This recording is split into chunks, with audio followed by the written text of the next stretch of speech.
สบายดีจ้าสบายดีพี่น้องสบายดีสุขุสุคนนะสวัสดีตอนเช้าเด้อพี่น้องเด้อตอนตีหาเครื่องหลังจากที่เฮามาจากยังอึงเนาะแจ้งแล้วก็เข้ามาแต่เฮือนในแล้ว มาเบิ่งหญ้าว่ามันสิติดตัวพี่น้องเมื่อคืนนี่ฝนตกแห้งคักจักแห้งบ่แห้งน้ำจนขุ่นค่อยว่าเรื่องติดนี่80%นี่ติดอยู่แล้วหญ้านะมัน เดี๋ยวจะไปซื้อปุ๋ยมาหว่านถ้าหว่านปุ๋ยแล้วมันสิขึ้นเพราะว่าเห็นปะน้ำมันแสบมันกระเขียวเรื่องติดเนี่ยติดจะแล้วเพราะว่าสิติดสิบติดแต่พวกอยู่โน่นเพราะน้ำมันเวลาเขาหดเลยน้ำมันบ่อยากอยู่นะมันอยากไหลมันเป็นโน่นสโลปขึ้นนะแต่พวกนี้นะดึงบ่ขึ้นแล้วเนี่ยอันนี้คือมันติดแล้วพี่น้องนี่ดึงบ่ขึ้นเลยทั้งนี้เนี่ยติดไปแล้วทั้งขอบทั้งแจบอลต่ำนี่นะติดหมดเลยดึงบ่ขึ้นนะเขียวเลยเด้บอลนี่ก็เขียวเลยเมื่อคืนในฝนตกน้ำท่วมหมดเลยปล่อยปลาต้องห้ามปล่อยปลาที่ปีนนะพี่น้องปลานิ่นกับบ่ปีนแต่ปลาในนี่ปีนแท้อันนี้บอลตัวนี้มันติดเลยดึงบ่ขึ้นนะพี่น้องนี่ติดหมดเลยติดหมดเลยหญ้าทั้งนี้ดึงบ่ขึ้นแล้วมันติดแต่พี่น้องมีแต่เอาปุ๋ยมาว่าเนี่ยมันเขียวฝนตกเมื่อคืนนี่ก็เป็นผลดีไปเพราะว่ามันตกแล้วมันสไลด์ขี้ดินนะสไลด์ขี้ดินลงมาถมหญ้าให้หญ้ามีขี้ดินเนาะนี่พาพี่น้องมาเบิ่งอย่าไล่ตาด้วยเนาะเนี่ยดึงบ่ขึ้นเลยได้ติดหมดเลยหากมันเดินเลยเนาะทั้งนี้ดึงบ่ขึ้นหมดเลยหากมันเดินหมดเลยเย่จักหน่อยมันก็สีเขียวแล้ว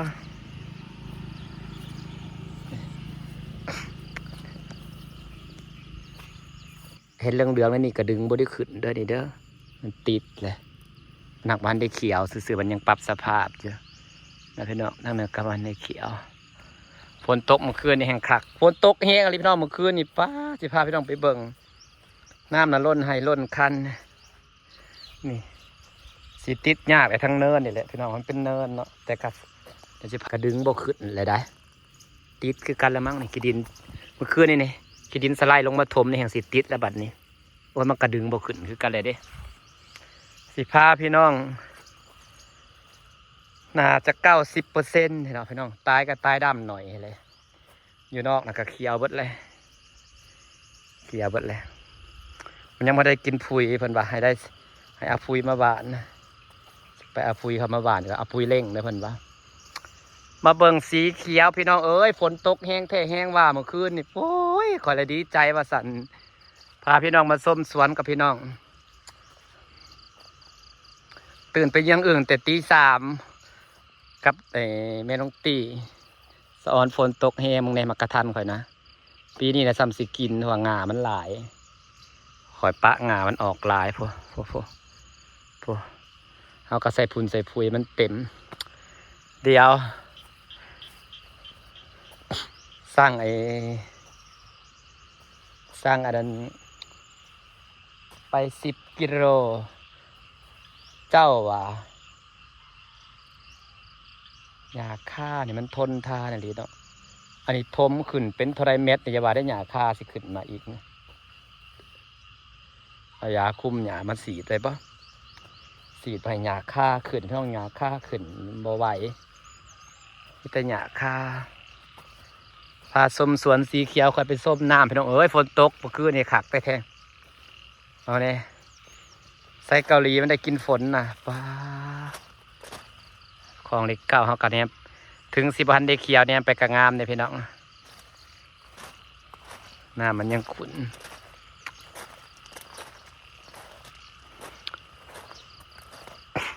น้ำยังขุ่น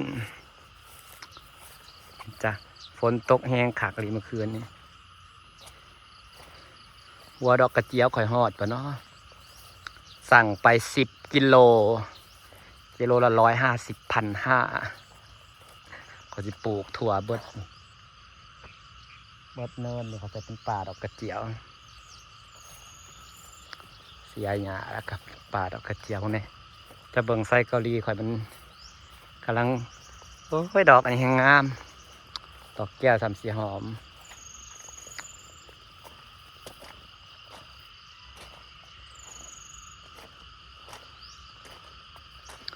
อีพี่น้องเบิ่งดอกแก้วฝนตกหำหอมพาชมสวนหลังฝนตกพี่น้องเอ้ยโหบรรยากาศหลังฝนตกเสียงเจ้าฟังเสียงอึ่งห้องเสียงธรรมชาติห้องเมื่อคืนฟ้าฝนตกแห้งๆเนาะไม่ได้มา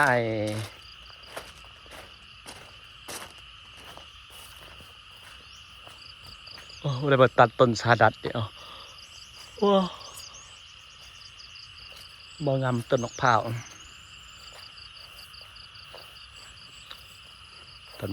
ค่อยฝนตกแห้งเมื่อคืนนี่น้ำจนขุ่นหมดพี่น้องเอ้ยนี่แห้งขัดแต่น้ำสระเฮานะมันบ่มีทางน้ำลงเลยมันก็เลยแบบ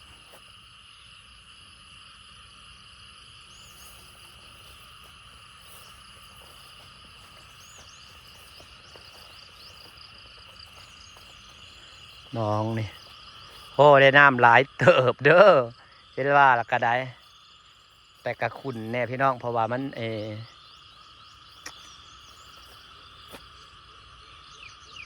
มันก็ได้น้ำหลายเติบอยู่เด้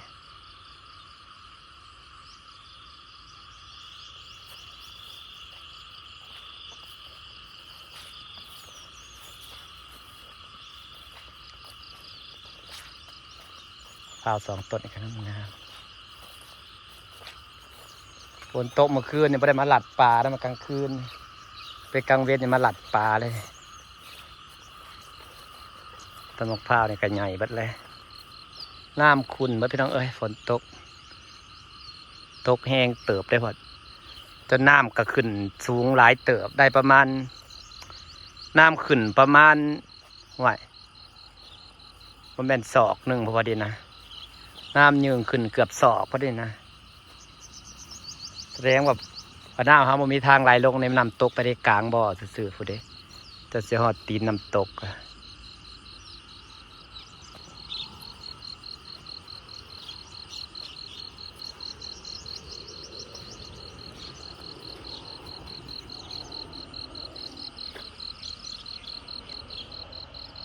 ดินมันแห้งเนาะขนาดเขาปล่อยเป็นสลบยังเจือนได้หอยเจือนมัน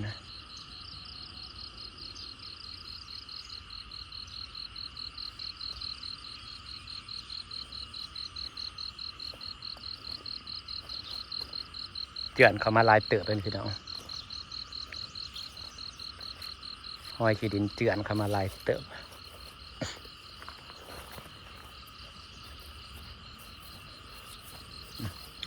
หอยมันเจือนเข้ามากันถือช่วงแห้งเลยก็ยังเจือนเนาะขนาดหญ้าบักลายได้นี่นะในน้ำนะพี่น้องฝนตกเมื่อคืนนี่นะน้ำล้นทีล้นแดนน้ำเต็มเลยจ้าขากไอ้ที่ฝนตกเมื่อคืนนี่นะป้าสับปะเลิดจะได้ใบมันลายพี่น้องใบมันลายเนาะนอกกิมซุงเขาต้องได้ตัดได้นี่ยามลมยามฝนมาแล้วมันดุ่มลงมาสิเนี่ยก่อใจยาวก็ต้องตัดออกพี่น้องปะกอใหญ่ขึ้นหลายกะ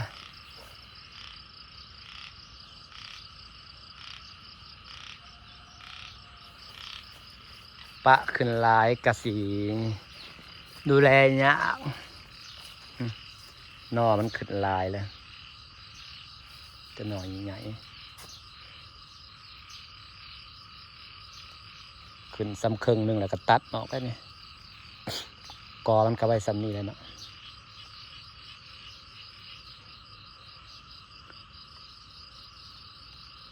ใบมันหลาย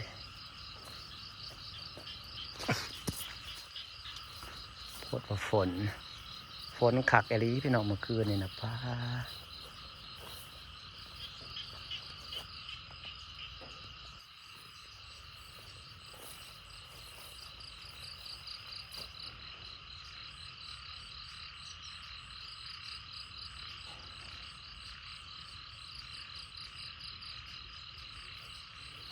ดเอาฝนเอาสีไข่เขียวเต้น